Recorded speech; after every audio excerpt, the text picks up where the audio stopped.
We can't stop these people from printing money. So what you're saying is that in the future, the world could be run by Bitcoiners. The leading candidate for the United States of America is pro-Bitcoin. I will say that right now, I believe that Joe Biden is incredibly dangerous. You're just trying to scare me into selling my Bitcoin. I'm just going to let you know right now, I'm not going to do that. The best way for Bitcoiners to vote is to vote with their dollars when they convert them to Bitcoin. It's Mandana. And Ian. Welcome to Flirting with Bitcoin. Season 3. That's right. 3 years ago, I tricked Ian into a weekly date night. I let you trick me so I could teach you about Bitcoin. Well, it worked. I'm very excited for the halving. You should be. Bitcoin's about to do what Bitcoin's about to do. Ooh, okay then. Keon, can we start the show? Okay.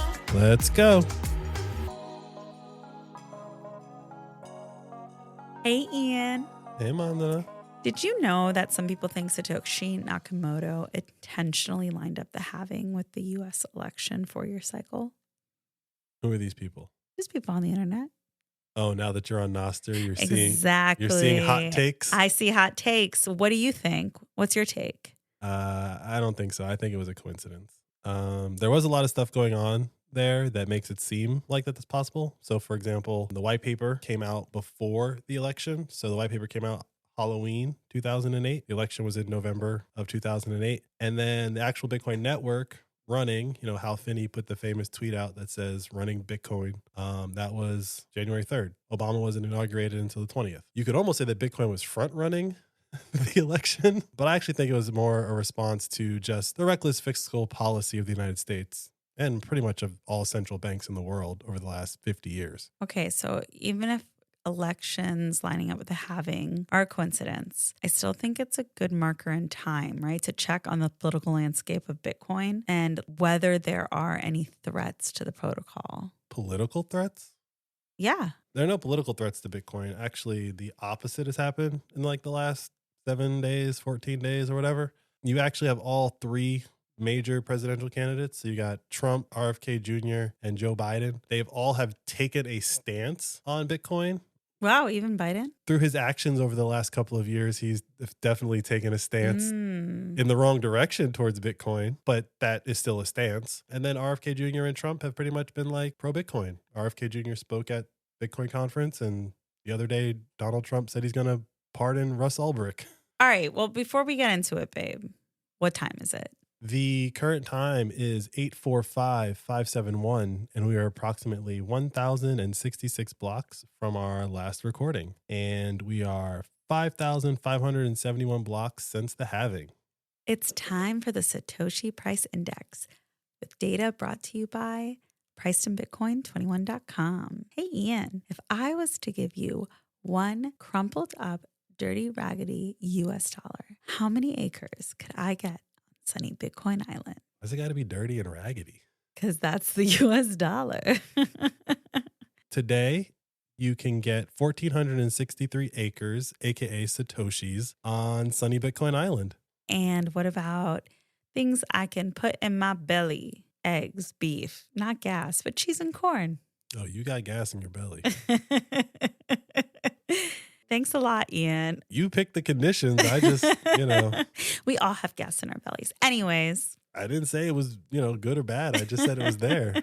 Yeah, so overall, the Satoshi Price Index is up 2% since our last recording, which means if you're living on a Bitcoin standard, things got 2% more expensive for you since our last recording. But don't forget, we're up over 100% in the last year. So what's 2% to friends? And we're also up like 10% in the last 2 weeks. So what are you complaining about? But to give you some raw numbers, eggs are 4,600 Satoshis for a dozen. Beef is 5,000 Satoshis for a kilogram. Gas is 3,400 Satoshis for a gallon. Cheese is 2,900 Satoshis for a pound of cheese. And corn is 6,200 Satoshis for a bushel.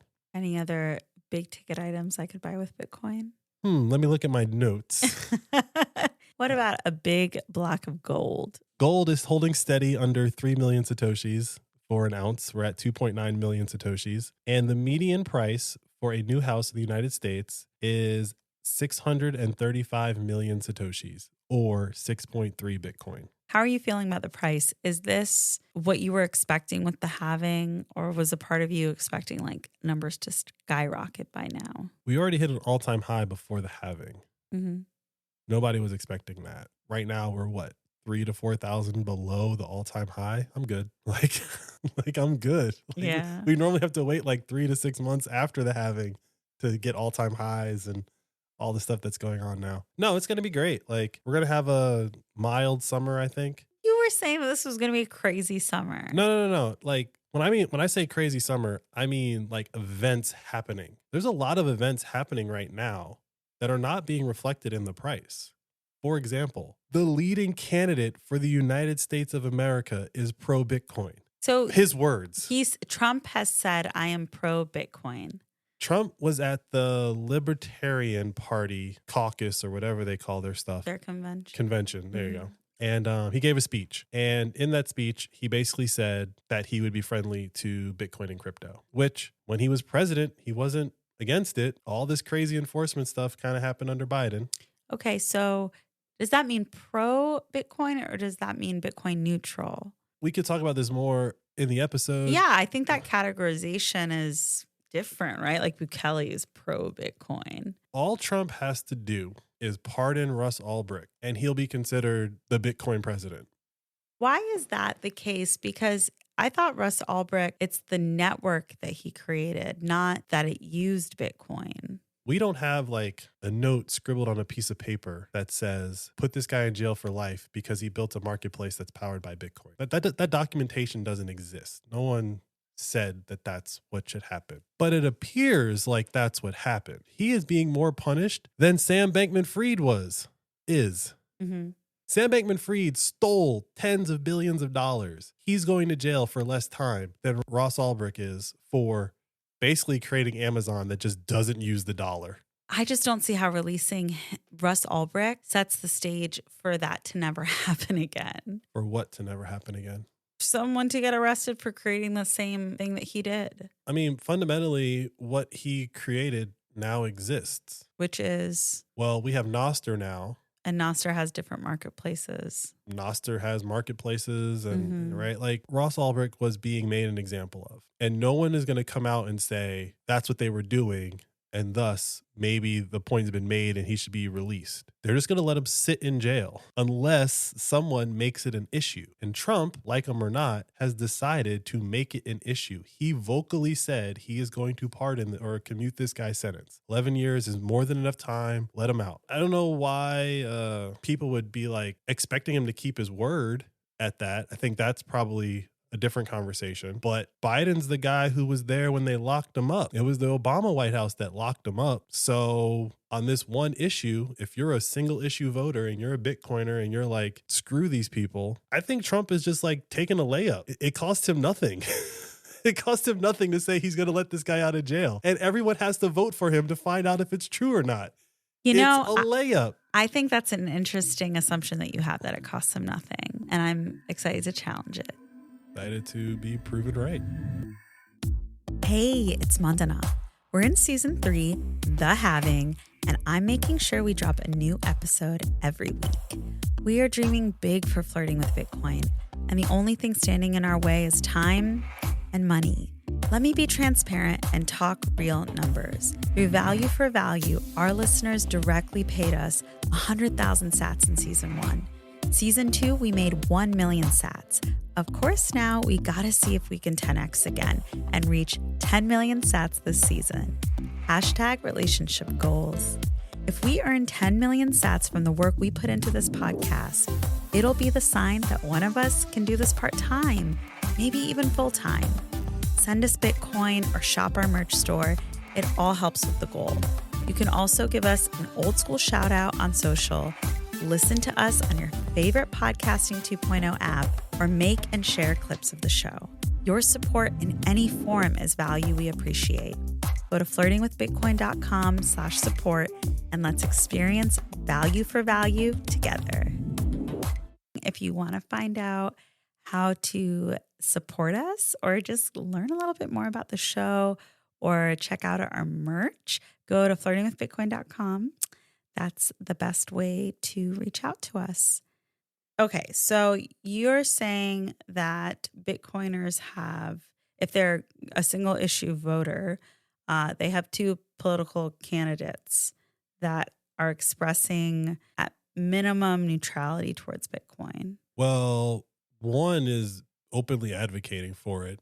RFK Jr. spoke at the Bitcoin conference and is pro Bitcoin. And in what way? Like, what are some of his talking points around what he would do as president for Bitcoin?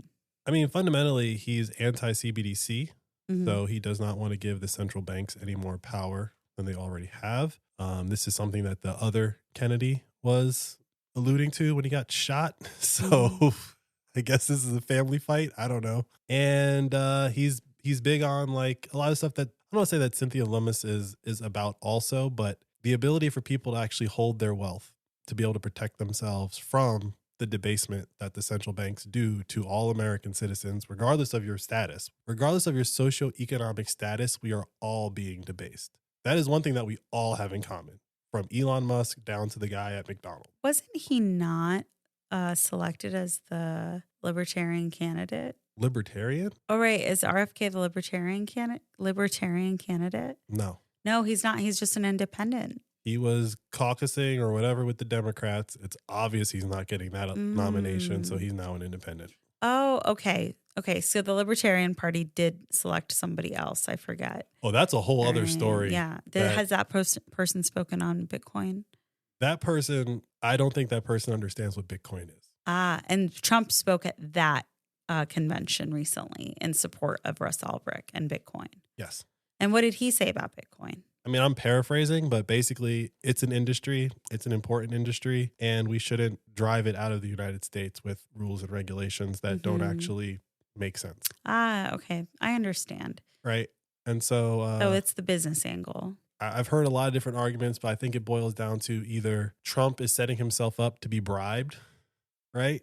Like he comes out pro Bitcoin. If you want me to change my stance, what's it going to cost kind of situation? Or that Donald Trump supporting Bitcoin is good for him in some way that we don't realize yet. I think they're probably both true.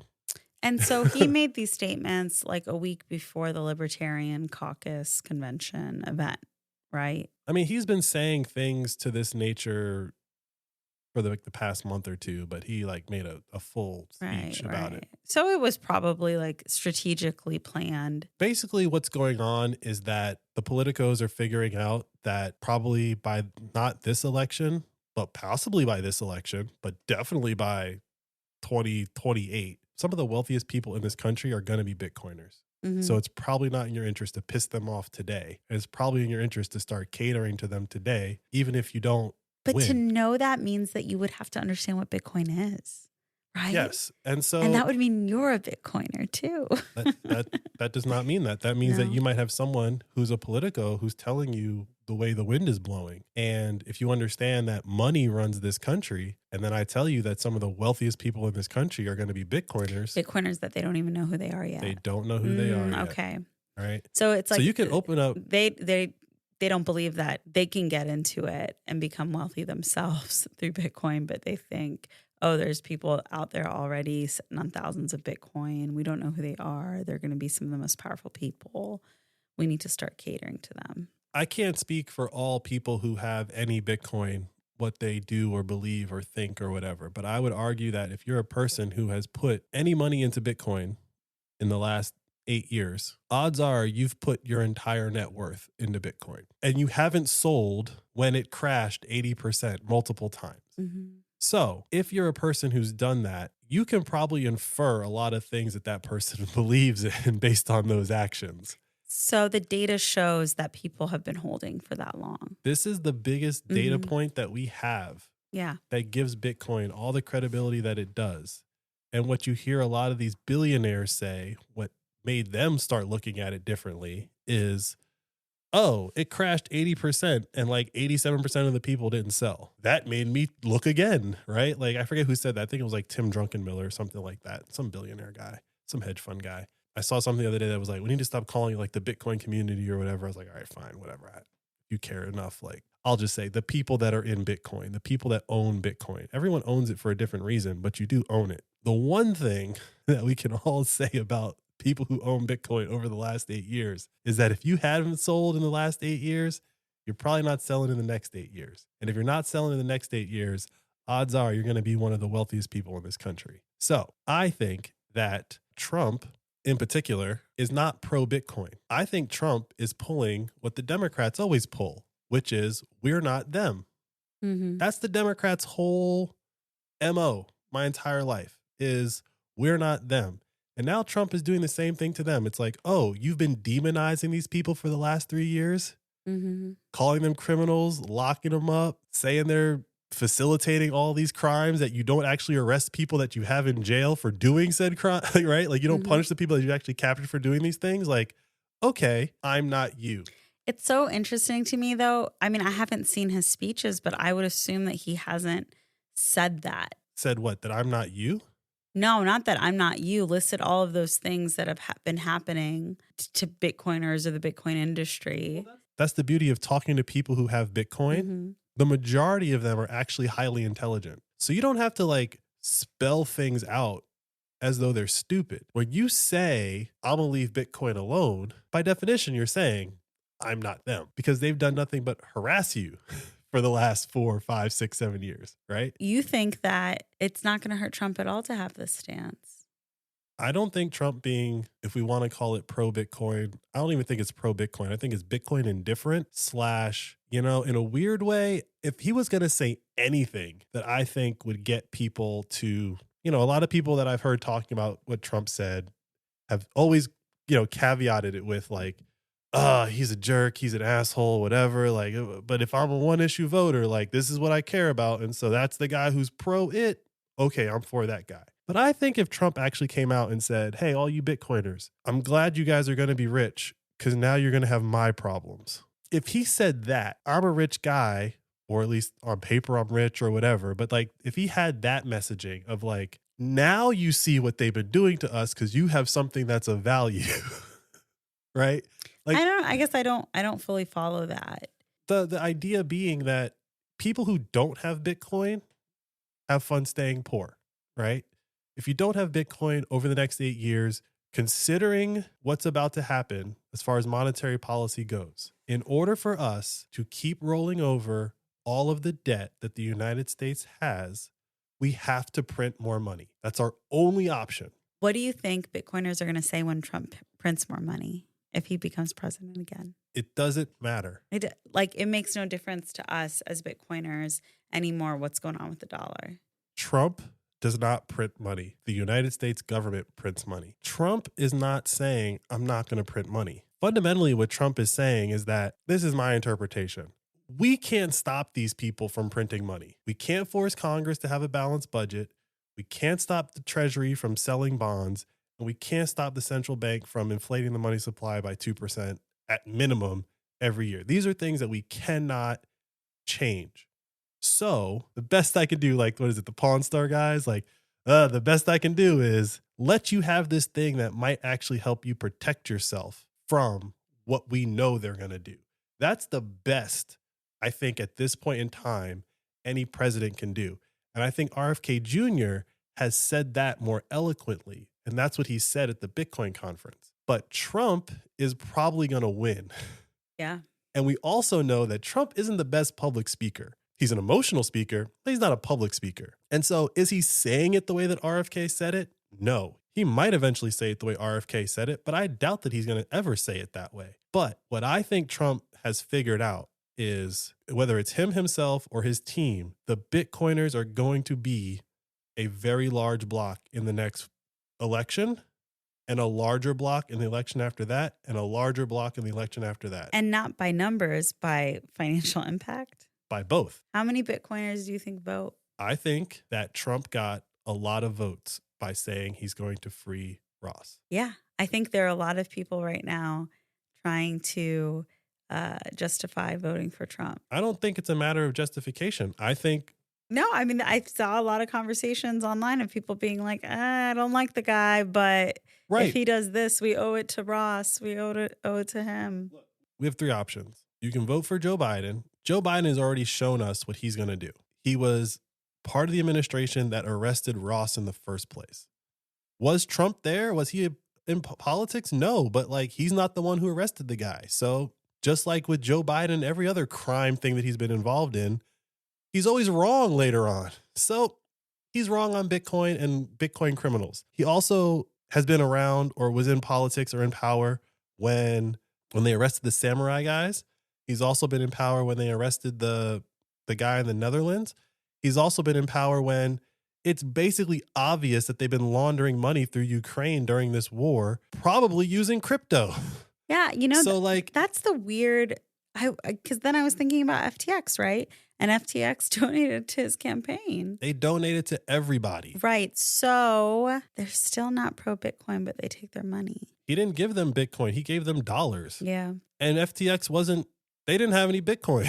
So like none of that was Bitcoin related. That was just a casino masquerading as an investment. That's true. But the more important part is that Joe Biden, on top of everything that I just said, has decided during his administration that the government needs to know if you spend more than $600. That was the Joe Biden administration. Mm-hmm. That was not the Trump administration. Joe Biden has also decided that they're going to hire, 80,000 more IRS agents? Mm-hmm. There aren't 80,000 billionaires in this country or millionaires in this country. Who are they going after? Actually, there are a lot of millionaires in this country, but yeah. 100 millionaires. You know what I mean? I don't know. Yeah. Like all these things that they're doing are to make sure that they can keep their hands in your pocket. And while Trump is Trump, if Trump says leave the Bitcoiners alone, I don't see why anyone would, if you're going to vote, why you would vote for Joe Biden. You know, I'm so off my political game in terms of knowing what the history of each candidate, because I just don't care. And like you said, like Trump's probably going to win, whatever. I bet you there's evidence that Trump administration did things to better track, individual ownership of money and things. Like the police state grew under the Trump administration. It grew under Obama. It's grown under Biden. Right. And the best weapon we have to defend ourselves against that is Bitcoin. Yes. But I think even if Trump on his first day pardons Ross Ulbricht. Not a pardon. Just commute his sentence. Commutes his sentence. Not saying he was innocent. Just saying 11 years is enough. I mean, whatever. Whatever it is, like it. Well, there's a big difference. It's a big difference to you guys, but not to him. So whatever he does, it'll be what he felt like doing in that moment, right? Well, I think it's not about Trump at that point. I think there's a big difference when it comes to the legal system. Fundamentally, what he's saying is that I'm not saying what he did was legal. I'm not saying what he did should be done again or should even be done. But to put this kid in jail for his entire life for what he's accused of, when we see what you just did to this other guy who stole billions of dollars and then gave it to these political people, did he buy a lesser sentence? Some might say yes. Yeah. Right? Maybe he even got to keep some of that money that he stole, and we don't know how much he actually stole. You know what I'm saying? So like, I don't think that this is a matter of Trump saying like Russ Ulbricht is innocent. I think what Trump is saying is that enough is enough. Will he do the same thing for Julian Assange? I don't know. Will he do the same? He didn't. He could have. He didn't. For Edward right? Snowden, he didn't. But here's my point: is that it would have cost him before. It costs him nothing now.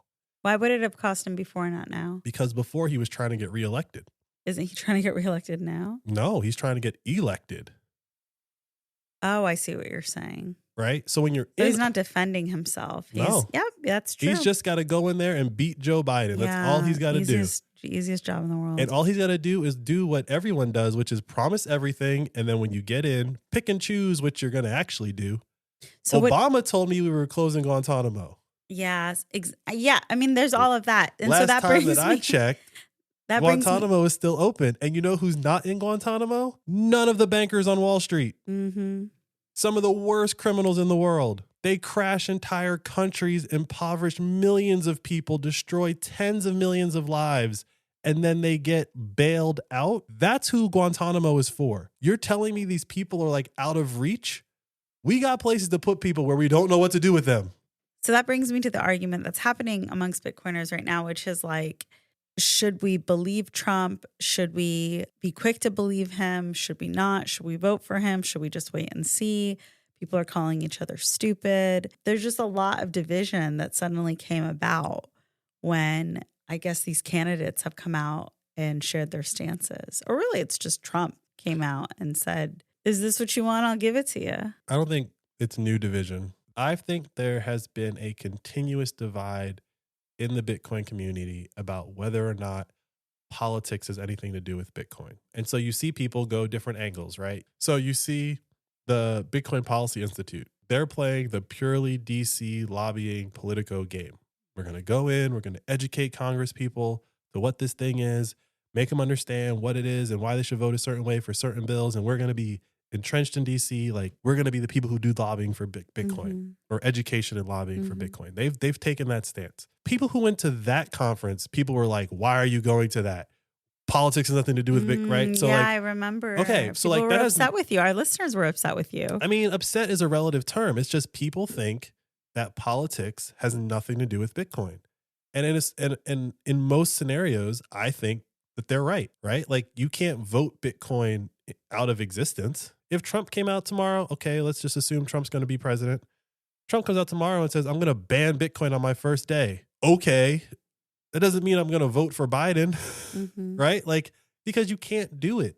So the only thing you can do is if you want to vote and play in the politics arena, make sure that the politicians don't make any dumb mistakes that won't hurt Bitcoin in the long run, but will make it very difficult for it to operate in the short run.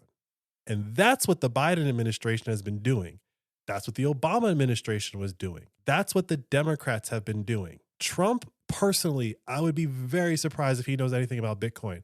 But that doesn't mean he doesn't have access to smart people. That doesn't mean that Vivek hasn't been in his ear explaining Bitcoin to him, because Vivek understands Bitcoin. What has he said about it? The United States should be buying Bitcoin. Oh, he said that in his, I assume it hasn't come up during a debate. What debate? Any debate. No, he went on a rant about Bitcoin during the debates. Oh, I did not know that. I didn't see anything about that. You were busy. Mm-hmm. No, Vivek is a Bitcoiner. Ah, okay. So that's major. He's also not a presidential candidate. He was for a minute. Yes, and he was the one that moved the Overton window of what was acceptable to talk about in the debates, and he brought Bitcoin into that conversation. And so when he went on his rant, no one else had anything to say because they didn't know anything, and they just defaulted back to, at best, oh, what about criminals? What about this? What about that? Yeah. And Vivek, I mean, you can go pull up the interviews and everything. He's a Bitcoiner. Interesting. He's a Bitcoiner. And he has also supported Trump. So if anybody who has gotten any time with Trump to sit down with him and just explain to him the politics of it, forget about what Bitcoin is. It's dude, freeing Ross is a layup. Yeah. Right? I do wonder if, there's the whole apparatus that was behind all of the FUD behind Bitcoin and the efforts to, dissuade the public away from Bitcoin. Those people, the powerful people that are behind that, if they're going to retaliate or try something here, or if it's just going to be part of the regular anti-Trump apparatus itself. Very few people understand what Bitcoin is. I think that point needs to be stressed a lot. We're talking about maybe 1% of the population. Do you think even these people that were leading the FUD campaigns, they didn't really understand what it was? Let's just take Greenpeace, for example. Okay. They had a pretty decent FUD campaign that they did. Bitcoin was going to boil the oceans, and they made that art piece or whatever. Greenpeace has the ability to raise a ton of money, right? Greenpeace can call up probably anybody that has any substantial means and say, hey, give me $1 million. And they probably give it to Greenpeace. So with that ability, you would think that, well, if your plan is to do good for as long as possible, you might want to create an engine that will help you do good for as long as possible. If Greenpeace had just bought $5 million worth of Bitcoin versus commissioning that artist to make a $5 million piece of art that they spent $5 million on FUD. If they just bought Bitcoin instead when they did that, they would have $25 million today, right? No, they don't understand what it is. And on top of that, they don't actually want to do good. I could give that example for probably everyone in politics, right? Like they don't actually understand what it is, because if there were politicians who understood what it was, they would be converting their entire treasury of their political campaigns into Bitcoin. Because what's easier, asking people to give you money or buying Bitcoin with the money that you currently have? AOC, if she had bought Bitcoin with all the donations that she got when she first ran, she would never leave politics. You know, that's interesting. So Bitcoiners need to remember that whenever they're engaging with people who are vying for their vote, because everyone is probably always being disingenuous unless they are responding or reacting in the way of Bukele. I mean, I think it's easier for Bukele to be all Bitcoin in the country that he is. It's also a smaller country, right, than some of our states and all of those things. But you're either Bukele or bust in terms of energy behind Bitcoin. Bukele is a unique individual in the sphere of world leaders. Mm-hmm. You know, our world runs on democracy for the most part, give or take a couple places. And he was democratically elected. So in the world, he is a democratically elected leader who supports Bitcoin. In that, he is very unique. That being said, the problems that Bitcoin is solving for El Salvador, it will solve the same problems no matter how many people you have. So just like Michael Saylor is showing CEOs how to be a Bitcoiner, Bukele is showing leaders how to be a Bitcoiner. If you actually want to learn, if you actually want to understand, if you actually want to be an effective leader in the 21st century, you need to understand what this thing is. Because if you're not, your opponent will simply just own Bitcoin and out fundraise you simply by the fact that they own Bitcoin. It's that simple. And I think the other night we were talking about something and I said, Hillary Clinton basically ran her campaign off of loans. Debt. She borrowed a bunch of money. If people think you're going to be president, they'll loan you any amount of money. That's a given. That's how this whole thing has always worked, right? But now that there's Bitcoin that goes up about 100% a year on average, there's somebody today who has like 100 Bitcoin. They can probably run for mayor in about 8 years of any town in America. Like, how bad do you want to be mayor? Do you really want to give up your Bitcoin? Why would you give up your Bitcoin? No, because when you have the Bitcoin, now you can borrow the same money that Hillary did. That's true. Right? Hillary was borrowing it with no collateral. At least with a Bitcoiner, you have the collateral. Hillary was borrowing that money purely on, I'm Hillary Clinton. I'll do you right if and when I get in. If Michael Saylor, well, he doesn't really, he has, I don't know how much Bitcoin Michael Saylor personally has, but let's just say Michael Saylor has 1,000 Bitcoin. Michael Saylor can run he lives in McLean. He can run for the mayor of McLean every year for the rest of his life, and he won't be able to spend that 1,000 Bitcoin. Even if he was paying purely in Bitcoin, he could not spend it all. So what you're saying is that in the future, the world could be run by Bitcoiners. I'm saying in the future, the world will be run by Bitcoiners. So if in the future, the world will be run by Bitcoiners, Bitcoiners are going to be, at least at first, a very powerful voting bloc. Well, yes and no. There's about let's round up and say 400 million people in the United States. And I think the latest estimate was like 40 million people in the United States have some Bitcoin. You're a minority. I'll be surprised if that number gets above 20% in the next 4 to 8 years. Still a minority. There's more pick a religion, there's more pick a political party, right? But what I do think is that Bitcoiners will have staying power. So rather than the like Obama story, which is dude just kept winning and he was just riding momentum into the White House, right? And yeah, he had some backers and people made it happen. And, a lot of the people that caused the financial crisis were the ones that wanted him to be president. That's a different conversation. He did a lot of that with donations and he did a lot of that with fundraising from said bankers. Bitcoiners, if this plays out the way we think it will, they won't need to fundraise, let alone donations from bankers. Like this is what I was saying the other day. Like, okay, we don't have a ton of Bitcoin, but I bet you I could replace the freaking ANC person in our neighborhood if I wanted to with a certain amount. If I had a certain amount of Bitcoin today, I could probably replace her. Yeah. Right? Okay. That's only going to get easier over time. Maybe there's 3 or 4 different people Bitcoiners will, in theory, and I'm just going to pick a large number here. Like if you have 100 Bitcoin today, go pick any town in America with less than 200,000 people and say, I'm going to be mayor in 20 years. Yeah. And that's it. Like you just pick which one you want to be in charge of. I hear what you're saying, but I also think that if you have Donald Trump, who most people think is going to win the presidency, and why is he vying for the vote of Bitcoiners, right? Because it's a voting block. Because every vote he can pull away from Joe Biden matters. But to bring it to it being about a voting block, if someone who is expected to be president is vying for your vote, shouldn't Bitcoiners be asking for more than this one thing that he's himself offered up? I don't think that Bitcoiners expect anything from politicians. I know they don't, but now that we see that they see Bitcoiners and they want to get our vote. They're not going to give us what we want. Well, what do we want? Stop printing money. Yes, that's not going to happen. But what do we want? That's all we want. What do we?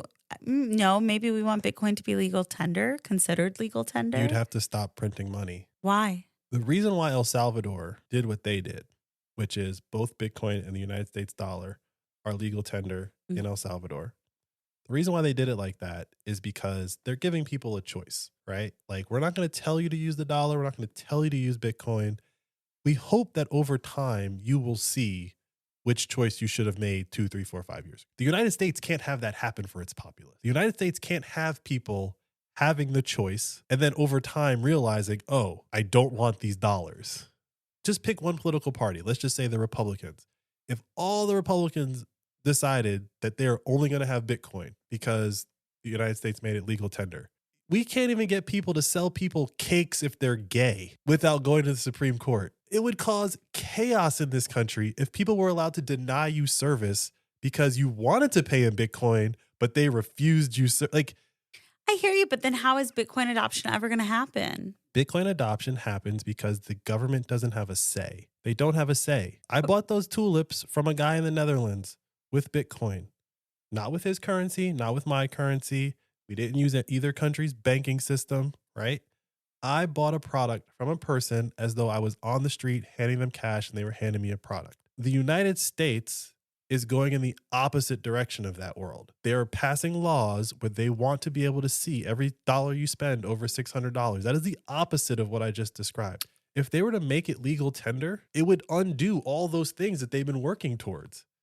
Like But isn't it still inevitable that it will become legal tender in the United States one day? I do not believe that Bitcoin will become legal tender in the United States before the United States defaults on its debt. So as long as the United States can print money, which seems to be as long as they have nuclear-powered aircraft carriers and nuclear weapons, they don't have to concede those things. So why ask for them? Just to be disappointed? That's my take on it. I don't know if that's like a rational stance to have, but it's like we've been asking the government to do a lot of things. They haven't done any of them. And so for Bitcoiners to be the one that should be asking for more, when in actuality, Bitcoiners are just asking for nothing, just leave us alone. Like if I work a job and they pay me in Bitcoin, this has nothing to do with you. It's not income tax. It's not in the dollar. Leave me alone. Let me figure out how to survive. And they won't do that. They want to keep us poor. They want to keep us trapped in a system where you can't actually escape. And if you can't actually escape the system, that's how they can keep denying you the things that you're asking for. So if they were to make Bitcoin legal tender, they would have to actually make concessions to their constituents because they would actually be able to protect themselves from their bad decisions. So legal tender, you think, is impossible? The United States, at some point in the future, possibly while I'm alive, will default on its debt. I don't know when. I don't have a date. If and when the United States defaults, then we can have the conversation of, well, if it's defaulting, what do we do after that? And the most logical choice will be Bitcoin. They probably won't make that choice either. Well, what if a state in the United States makes it legal tender? I think Texas is working on that. Okay, right? so. But that's different. And we were talking about this in the car a little bit. The states and the federal government are not friends. Yeah. Right? So like Colorado decriminalized weed. What was that, like 10, 15 years ago? I think closer to 20. Sure. And it's now when Joe Biden appears to be losing that oh, maybe we should change some things up. And oh, maybe we should let people out of jail who we arrested for this thing that now is legal, right? Like they only do that when they are losing. Yeah, it's really interesting. In Iran, the Islamic Republic goes back and forth on how they enforce the social rules, specifically around the morality of police and how things are enforced. They make things really strict for a while, and then they loosen them up so people get happy and they're like, oh my God, yeah, things are so much better. And then they make them really strict again, and then they loosen up. Literally, what happened with Masha Amini is they just did their typical crackdown, and they just were super aggressive that day, as police tend to be, and killed her, like just bashed her brains out, right? Which caused that whole uprising. But it's the same thing. It's like the same playbook that all these governments use. Yeah, it's like oppress, like loosen things up, make them feel like they've gotten a taste of freedom, oppress again. I don't care what flag you want to wave. That's how your government operates. Mm-hmm. They all operate the same. Doesn't matter if it's a democracy, a monarchy, a constitutional monarchy, a theocracy, insert whatever C you want to. In order to stay in power, they have to constantly remind you that they are in power. Mm-hmm. And so back to the point of Bitcoiners should ask for more. The only request that me personally, if I can make one request of the political cast, is just leave me alone. Like seriously, like, okay, if you're trying to scare me and other Bitcoiners, but let's just keep it personal. If you're just trying to scare me into selling my Bitcoin, I'm just going to let you know right now, I'm not going to do that. Let's just start from there. There's no thing you can come up with that will scare me into becoming another slave. Okay, so if we're going to start from that premise, unless you're willing to come inflict physical violence on me, what is your plan? And I don't think they have one. And I said this in the couple podcast episodes ago. It's like what you just said. They're going to try to scare people, right? Okay. Mm-hmm. But once you have Bitcoin and you realize that you're insulated from their bad decisions, now it might not be right away. It might take you 2 or 3 cycles, right?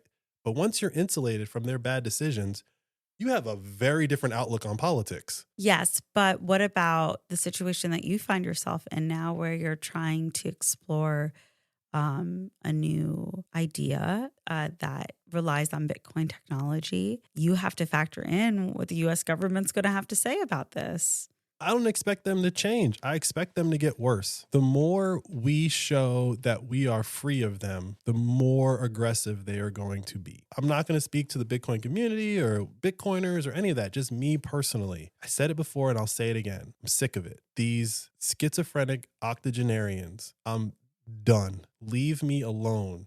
Go die somewhere so that we can all just go about our business. If Trump is saying that he's going to free Ross on his first day, like, that's the best we're going to get. That's the best. They literally have been chasing Julian Assange around the planet for like 20 years for basically just telling the truth. Like, these are not good people. So no, they're not going to give you what you ask for.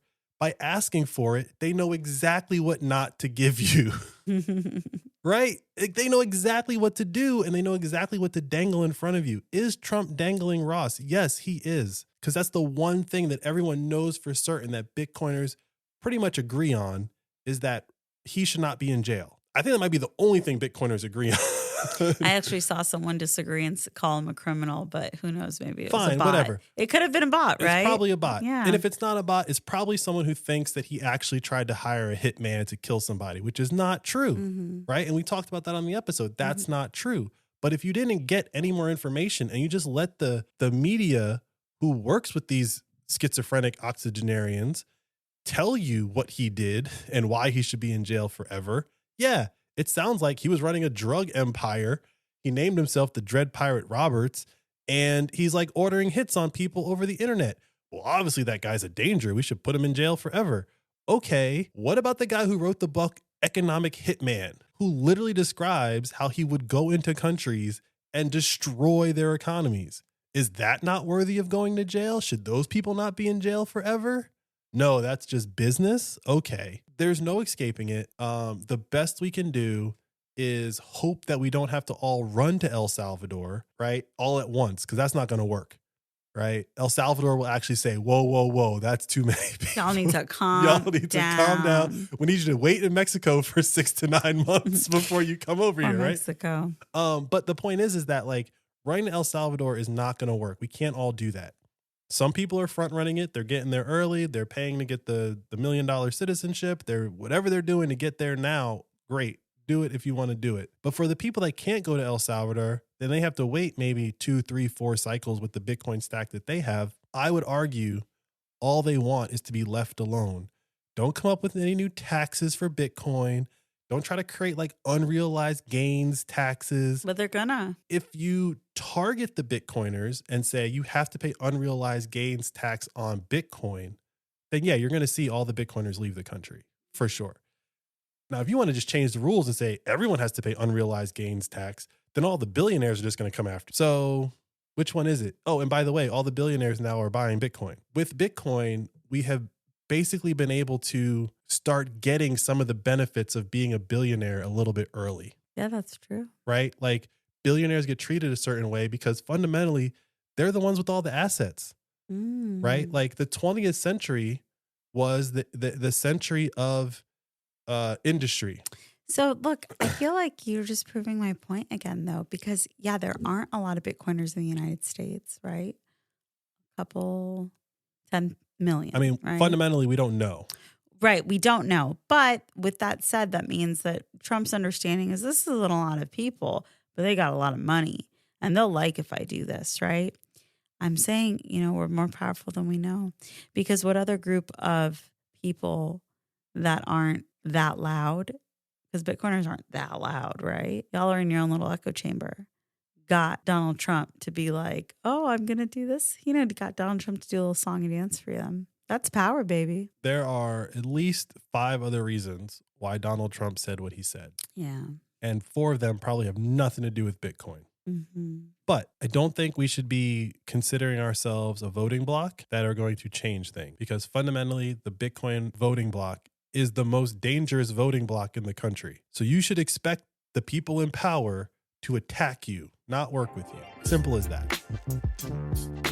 Hey gang, it's Ian. Let's chat for a second. Bitcoiner or not, I know we're all feeling anxious to save more money lately.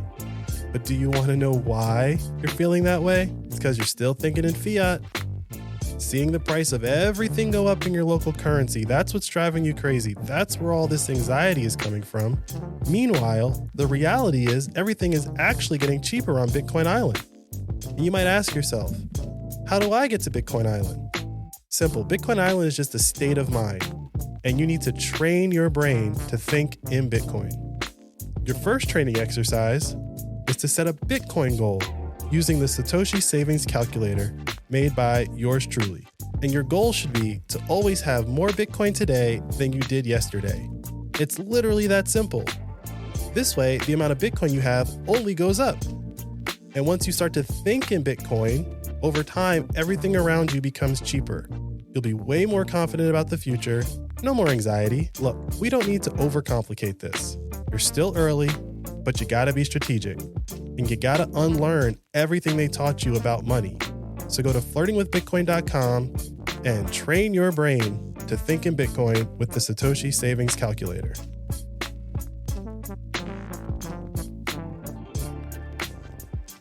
The best way for Bitcoiners to vote is to vote with their dollars when they convert them to Bitcoin. Exactly. The point about that's so important is it sounds like it's a cliche, right? Vote with your dollars. Okay. Once you understand how money works and where it comes from, every time someone buys Bitcoin with dollars, that's less money that's in a bank, which means that's less dollars that they have to do fractional reserve banking on. I don't understand that. What do you mean that's less dollars they have in a bank?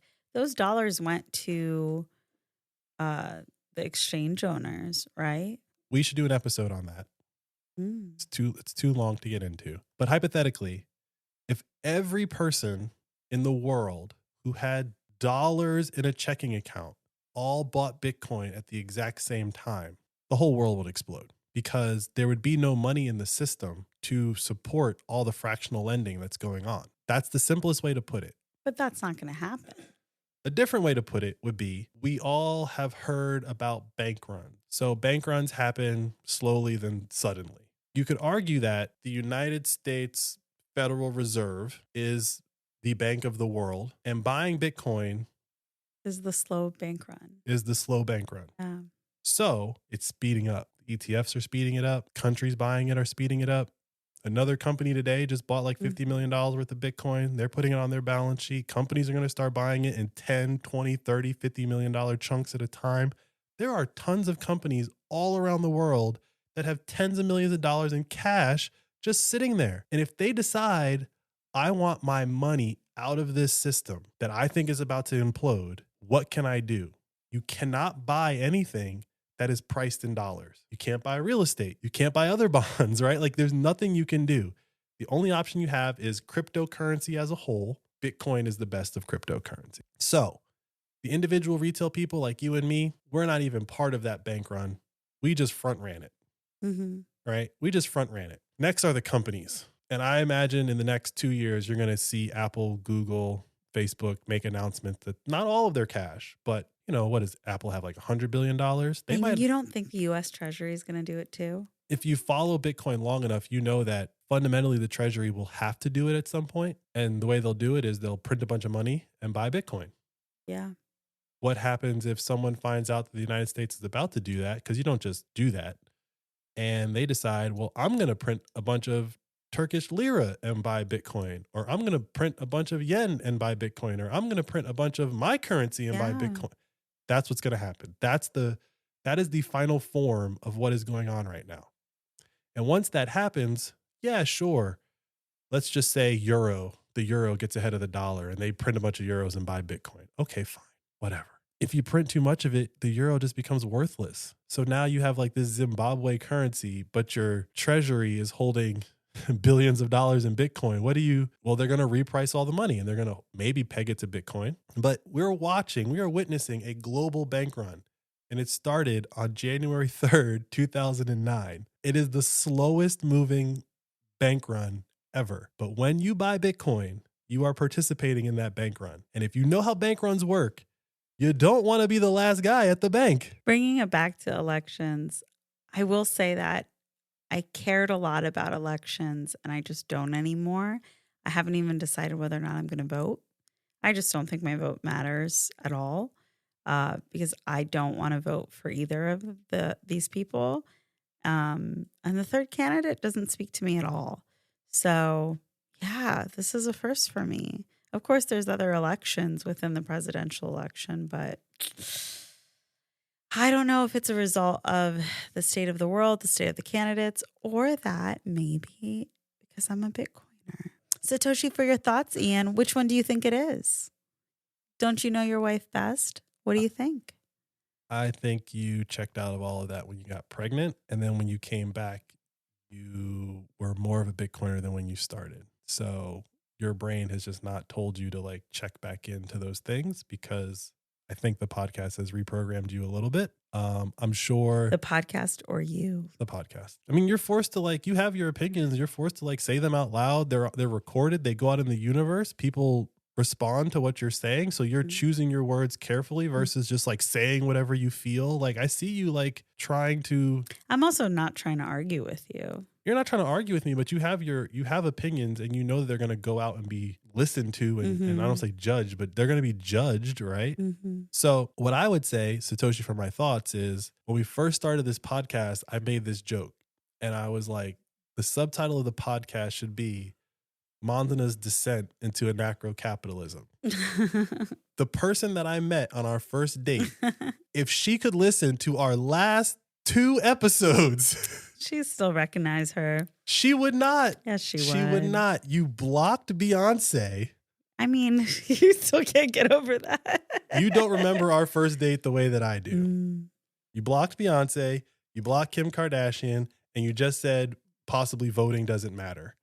And when I said that last thing, you gave me a 5-hour lecture. Look, I still think that voting matters. It's this specific election. And I actually think not voting for me, my demographic, my voting record, for everyone to see that people like me have just been like, I'm out. I'm not voting for any of you people this cycle. Is the only like weapon that I have. So why was that not valid 4, 8, 12, 16 years ago? Like what you feel now is what how people have people felt at other times. Yeah, that's Right. true. That's But true. my point being, when I said like she would not recognize that person, when I said voting doesn't matter, you don't remember. But that doesn't mean that I'm right. I think No. It's not. I'm not saying that you're right. I think no, but what I'm saying is I could be swayed either way. And it's still early. I have till November to see what happens, what propaganda is thrown at me. But I'm thinking about it. I think the slope of your descent into anarcho-capitalism is speeding up. Maybe. There's a lot of other things that go on in my mind. Bitcoin, I'm not a single issue voter at all. I don't necessarily care about Ross Ulbricht. Like, I will be honest. It's not something that I've carried with me. There are a lot of injustices that I see, but it's not like a single issue for me. So I have a completely different perspective on this stuff. I'm not like ride or die for Bitcoin when it comes to policy decisions. I'm just done with Joe Biden. Yeah, but everybody was done with him before we voted for him. No, I wasn't. I did not feel that this way about him. I'll have to take your word for it, but I mean, you're right. I really, really, really hated him, but I will say that right now, I believe that Joe Biden is incredibly dangerous, and were he to get a second term, he would inflict more danger on the people of this world. So did he become more dangerous since he was elected? He's more powerful. Yeah.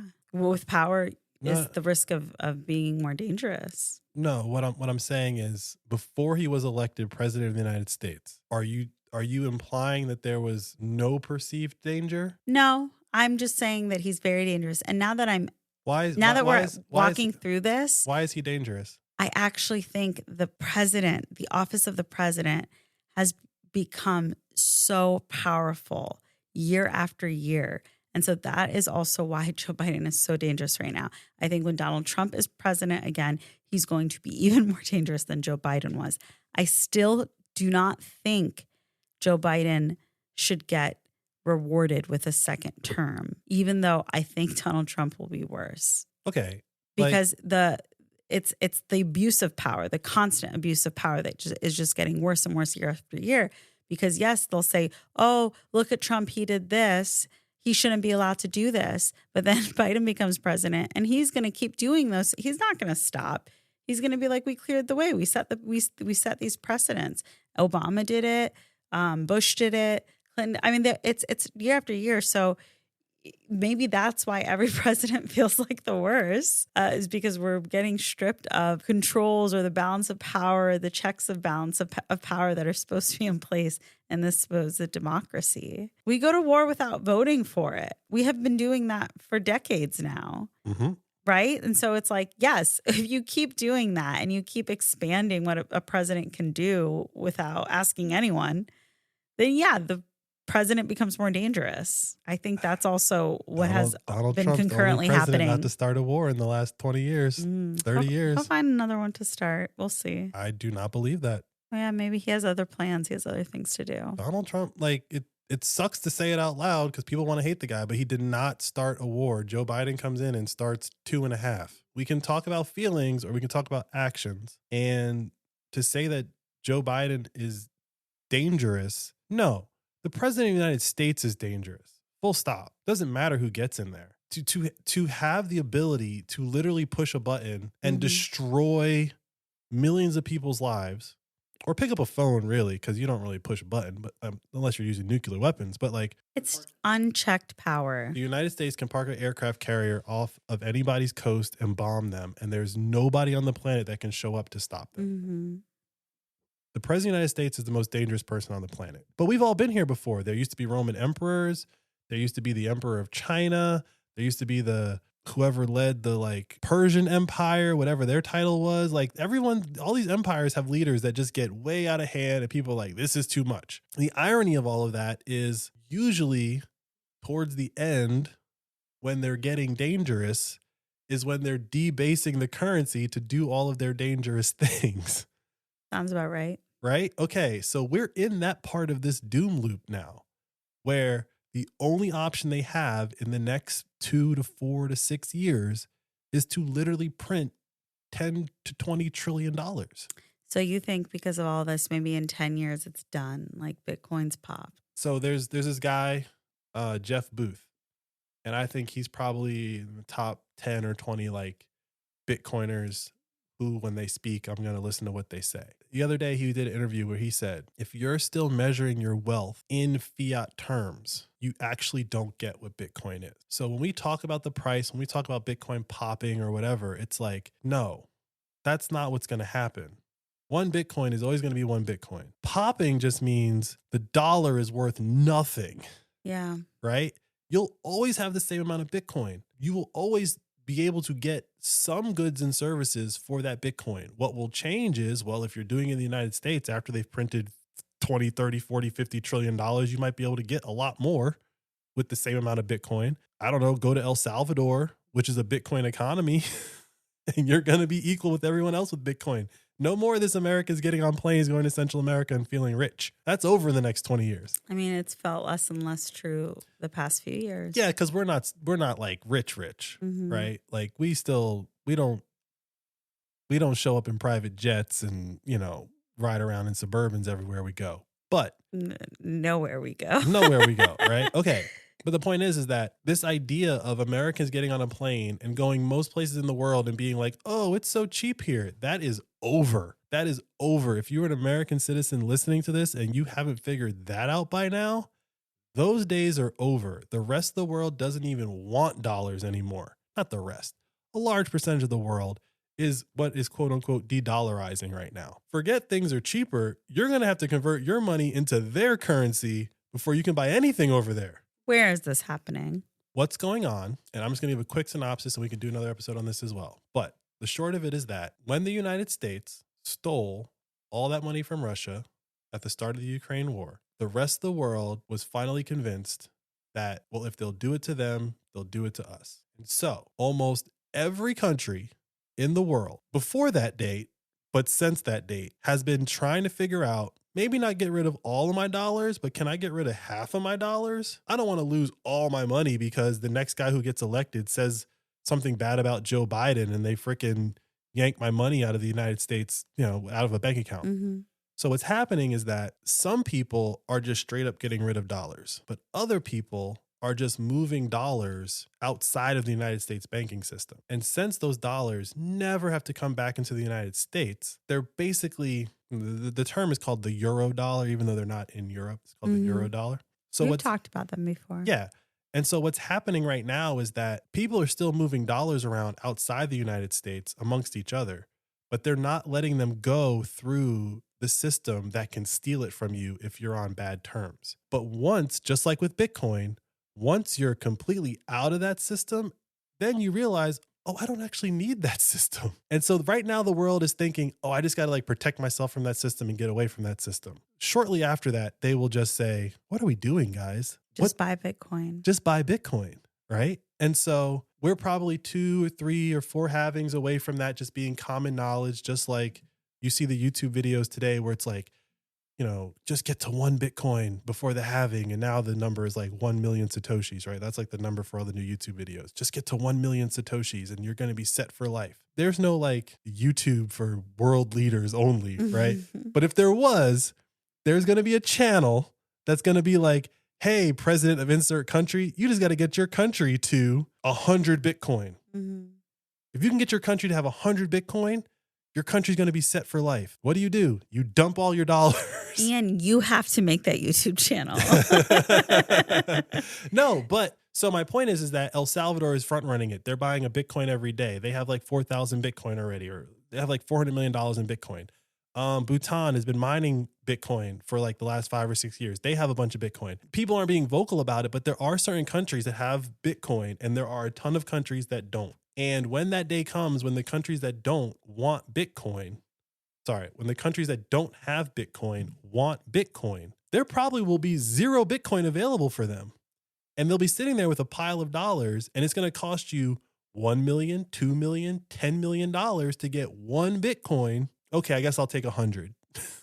I guess I'll take 1,000, right? Like whatever. They're not going to be able to get rid of all of these fiat currencies fast enough. But even then, they will not make Bitcoin legal tender alongside the money that they're printing. Because once they do that, the game is completely over. So what they will do is that they will buy Bitcoin so that they can continue printing money and stay in power. Whereas the Bitcoiners who already have the Bitcoin will, my buddy today texted me some stuff, but he said a really a funny line where he was like, yeah, I just floated above it like I was a royal. Like Bitcoiners are just going to be like, oh, that's sad. Your country's at war. I guess I'm just going over here now. Just like billionaires do. Mm-hmm. No billionaire lives in a war zone unless like he's a warlord. So like the world, there's a book, you haven't read it, I've read it, which is where I'm drawing a lot of this from. It's called The Sovereign Individual. Mm-hmm. There's a book that was written in the 90s that predicted all of this. And this guy is like batting over 90% on his predictions. And this was before Bitcoin existed. He even mentions the idea of Bitcoin in the book, but he doesn't say the word Bitcoin. But like he predicted a world in which people gain their actual sovereignty and can actually choose where they live and who is treating them best and where they're going to spend their time and spend their money and resources. But at the time, he didn't imagine a digital money. I guess he was imagining a digital money, but it just didn't exist yet. So the best you could do is like be on your boat with a pile of gold, like pirates. Mm-hmm. That was the best. That was the best possible function of this. And that's your 90s. Dream come true, baby. I want the boat, but I don't want to have my gold. I don't want to sink with my gold. Yeah, when he wrote that book, being a pirate with a boat full of gold was really the only option. And now we have Bitcoin where you can still have the boat, but if the boat sinks, you probably still have all your Bitcoin if you survive. If you survive. Yeah, I mean, if you go down with the boat, it's not so much that you don't have Bitcoin. It's that you're just dead. It's that you're dead. You're just dead. But if you survive, you probably still have your Bitcoin. On that note, if you're still grappling with what you're going to do this coming election, just remember, you can always just buy Bitcoin. Yeah, and I think it's also important to remember that the United States is not the only country that's having elections. I think this is what's called like a super cycle. Like I think most of the world is like electing leaders this year. Everyone, everywhere, remember, just because they're saying the word Bitcoin doesn't mean that they're a Bitcoiner. Thanks for listening to the show. Now, let's get you set up on Fountain so you can start earning some money simply by listening to podcasts. Go to fountain.fm to download the app. Once your app is set up, search for Flirting with Bitcoin and hit follow. Listen to our show and episodes from your other favorite podcasts to earn your first Satoshis, which are fractions of a Bitcoin. And make sure to keep an eye out for our promoted episodes. You can earn up to 100 Satoshis just for listening. Pretty cool, huh? You can use those sats you've earned to send us a boost, like a little payment with a message. And I swear, we try to respond to everyone. Every episode, we shout out the top boosters. To support us or other podcasters with more sats, you can top up your Fountain wallet with a bank card or lightning transfer from apps like Strike or Cash App. The easiest way to learn is to get started. Now, you're all set up for podcasting 2.0.